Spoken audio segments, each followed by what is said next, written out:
مورې ټوپک ګردنۍ راکا په ما مینه جنۍ بل ته ودمینه. وسله که یو طرف ته د مرګ سبب جوړیږي نو بل طرف ته د دشمن نه په بچ کېدلو کې هم په کار راځي.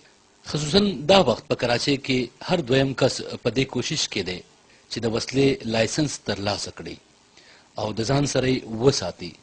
خبره د وسلې راغله نو پښتانه خو په خصوصي توګه د وسلې د کاروبار دپاره شهرت لري. د پښتنې سیمې حاجي امین افریدي په تېرو ورځو کې په کراچۍ کې د خپل نوي برانچ افتتاح وکړه او په دې موقع د حیرانتیا خبره دا وه چې د چا وزیر مشیر یا سیاسي مشر په ځای یې د دې افتتاح دپاره د نوي کل نوموړي کرکټر شاهد افریدي نوم خوښ کړی و. په دې موقع که یو طرف ته د شاهد افریدي لیدو ته یو شمېر خلک راټول وو نو بل اړخ ته شاهد افریدی هم د بریډا په تحفه خوشحاله ښکارېدو. شاهد افریدي ایوټي خیبر ته د وسلې د دکان د افتتاح کولو وجه دا وښوده. نه راز اوس داسې خاص خبره نه ماله پته هم نه چې دا خلک جمع کېږي.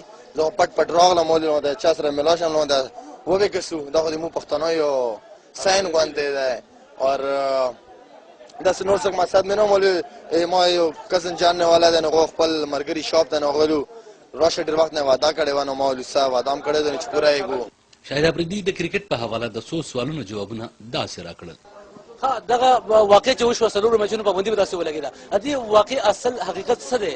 څه شي و داسې چې تاسو باندې څلورو میچونو پابندي ولګېده؟ مخکې به نور زه سم نه یم بس همدا به چې هغه پاکستان له زیاړې کولې ځکه ماله د غوسه راغله ادروایز نه ته نه هغه مې نشو لیکن لا نړو کني ادروایز ورلد کپ 4 میچونه به بنچ شوی وم نو مول چې غنا 4 میچونه نه خدای 2 میچونه. ورلد کپ کې څه خیال لري چې پاکستان نه علاوه کم داسې ټیمان دي چې هغه فیورټ ټیمان دي او هغه ښه کارکردګي کولی شي؟ مخالي سب کانټیننټس ټیمونه پکې فیورټ دي او هلته څنګه پیچز وغیرہ دي هغه حساب نه د مو چې د مو پاکستان انډیا سریلانکا بنگلادیش کم پیچز باندې مشغولي سیم ماشان د پیچونه ویسټ انډیز هم دي نو آی هوپ کې سب کانټیننټس کې څوک ټیم به جیتيږي.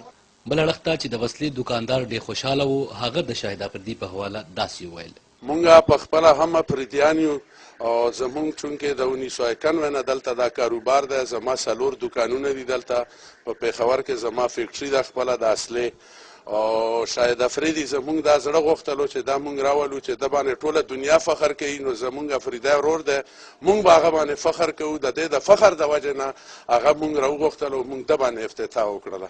د وسلې دا دکانداران په کراچۍ کې څه مسایل هم لري. جی دا دی چې که عوامو ته لایسنسونه په اسان دغه سره میلاویږي که نه عوامو ته لایسنس جوړېدو کې تکلیف دی که د هغې دپاره حکومت طریقه داسې اسانه کړله. نن سبا د اصلي د لایسنس هر یو سړي ته ضرورت دی نو چې لږه طریقه یې اسانه شي هر سړي ته به لایسنس میلاو شي او دې سره به امن امان راشي ځکه چې په قبایلو کې هر سړي سره اصله ده نو هغه د امن وجه هم دا ده چې هر سړي سره هتیار دی.